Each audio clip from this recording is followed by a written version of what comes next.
தயவு பண்ணி உட்காருங்க ப்ளீஸ், தயவு செய்து உட்காருங்க. உங்க விருப்பம் தான் என் விருப்பம். முதலமைச்சர் சொன்னதுக்கு அப்புறம் அதுல நீங்க கொஸ்டின் பண்ணது நியாயமா தெரியல. தயவு செய்து அமருங்க. சட்டப்பேரவை கேள்வி நேரத்தில் ஜாதிவாரி மக்கள் தொகை கணக்கெடுப்பை கையில் எடுத்த பாமக சட்டமன்ற உறுப்பினர்கள் மத்திய அரசை காரணம் காட்டாமல் மாநில அரசு தங்களுக்குள்ள அதிகாரத்தை பயன்படுத்தி சாதிவாரி மக்கள் தொகை கணக்கெடுப்பை நடத்த வேண்டும் என தொடர்ந்து கோஷங்களை எழுப்பினர். அமருங்க. தயவு செய்து மாண்புமிகு அமைச்சர், தயவு செய்து அமருங்க. எல்லாம் விவரம் தெரிஞ்ச ஆளு ஜி.கே. மணி அவர்கள், படித்தவங்க, ஆசிரியருக்கு படிச்சுட்டே உட்காருங்க. ரொம்ப தெளிவா சொல்லிட்டாங்க. அப்போது எழுந்து பேசிய தமிழ்நாடு முதலமைச்சர் ஜாதிவாரி கணக்கெடுப்பு நடத்த வேண்டும் என தெரிவித்து பாமக நிறுவனர் ராமதாஸ், அன்புமணி ராமதாஸ், ஜி.கே. மணி உள்ளிட்ட பாமகவினர் தன்னை நேரடியாக சந்தித்து பல முறை கோரிக்கை வைத்துள்ளதாக கூறினார். பாமகவின் கோரிக்கைக்கு சாதகமாகத்தான் குரல் கொடுத்து வருவதாக கூறிய முதலமைச்சர் ஜாதிவாரி கணக்கெடுப்பு கொள்கைக்கு நாங்கள் எதிரானவர்கள் அல்ல என்றார். ஜாதிவாரி கணக்கெடுப்பு குறித்து பிரச்சனை இந்த அவையில பேசப்பட்டிருக்கிறது. இங்கே அவைத் தலைவர் அவர்கள், பேரவைத் தலைவர் சொன்னது போல பட்ஜெட்டிலும் அது குறிப்பிடப்பட்டிருக்கிறது, சட்டமன்றத்திலும் பல நேரங்கள் பதில் சொல்லப்பட்டிருக்கிறது. இதையெல்லாம் தாண்டி பாட்டாளி மக்கள் கட்சியினுடைய தலைவர் ஐயா டாக்டர் ராமதாஸ் அவர்களும், அதே போல திரு அன்புமணி ராமதாஸ் அவர்களும், வேல்முருகன் அவர்களும், இங்க இருக்கக்கூடிய பாட்டாளி மக்கள் கட்சியினுடைய நம்முடைய ஜி.கே. மணி அவர்களும் பல முறை நேரடியாக வந்து என்னை சந்தித்து இது குறித்து பிரச்சனை சொல்லி இருக்கிறார்கள். அப்போது குறித்து நாங்கள் விளக்கமாக அவர்களுக்கு பதில் சொல்லி இருக்கிறோம். அதுதான் நடந்து கொண்டிருக்கிறது.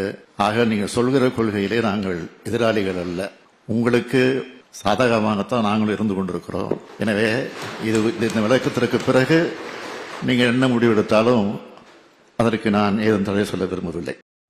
முதலமைச்சர் விளக்கமளித்த பின்பும் பாமக சட்டமன்ற உறுப்பினர்கள் தொடர்ந்து கோஷம் எழுப்பிக் கொண்டே இருந்தனர். அப்போது குறுக்கிட்ட சபாநாயகர் அப்பாவு, ஜி.கே. மணி ரொம்ப சத்தம் போடாதீங்க, உங்க உடல்நலம் எனக்கு முக்கியம் என நகைச்சுவையாக கூறினார்.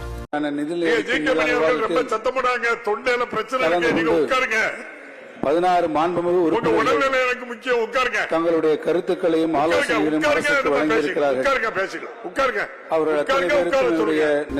இதனைத் தொடர்ந்து எழுந்த அமைச்சர் துரைமுருகன், இந்த அவை சில நிமிடங்களாக முடங்கி கிடக்கிறது, அவை தொடர்ந்து நடக்க பேரவைத் தலைவர் தேவையான நடவடிக்கை எடுக்க வேண்டும் என கூறினார். பேரவைத் தலைவர்களே, மாண்புமிகு பாட்டாளி கட்சியினுடைய மாண்புமிகு உறுப்பினர்கள் அவருடைய கோரிக்கை சொன்னார்கள். அவருடைய கோரிக்கைக்கு மாண்புமிகு முதல்வர் அவர்களே தெளிவான ஒரு பதிலை சொன்னார்கள். அதற்கு பிறகும் அவர்கள் சபையை நடத்த முடியாமல் அவருடைய கோரிக்கையை வற்புறுத்துகிறார்கள். நாங்கள் உங்களிடத்தில் கேட்டுக்கொள்வது, மாண்புமிகு நிதித்துறை அமைச்சர் அவர்கள் பதிலளிக்க வேண்டும். சபையை நடத்துவதற்கு தாங்கள் தான் உதவ வேண்டும். இதனையும் ஏற்க மறுத்த பாமக சட்டமன்ற உறுப்பினர்கள் தொடர்ந்து கோஷங்களை எழுப்பி பின்னர் தங்களுக்கு பேச அனுமதி மறுப்பதாக கூறி சட்டப்பேரவையில் இருந்து வெளியேறினர்.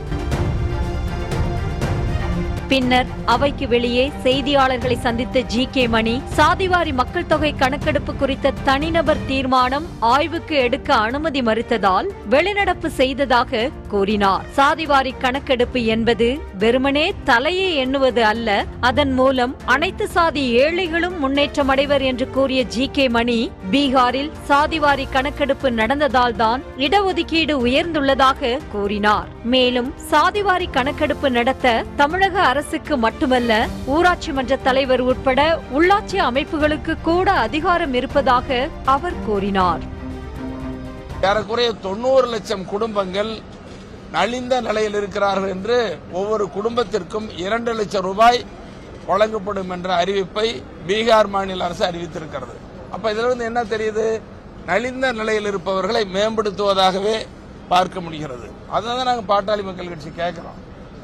இப்போ குறிப்பா ஆந்திர மாநிலத்தில் ஜெகன்மோகன் ரெட்டி முதலமைச்சர், அவர் ஒவ்வொரு ஜாதிக்கும் பிற்படுத்தப்பட்ட நிலையில் உள்ள ஜாதிகளுக்கு வாரியம் அமைக்கப்பட்டிருக்கிறார்.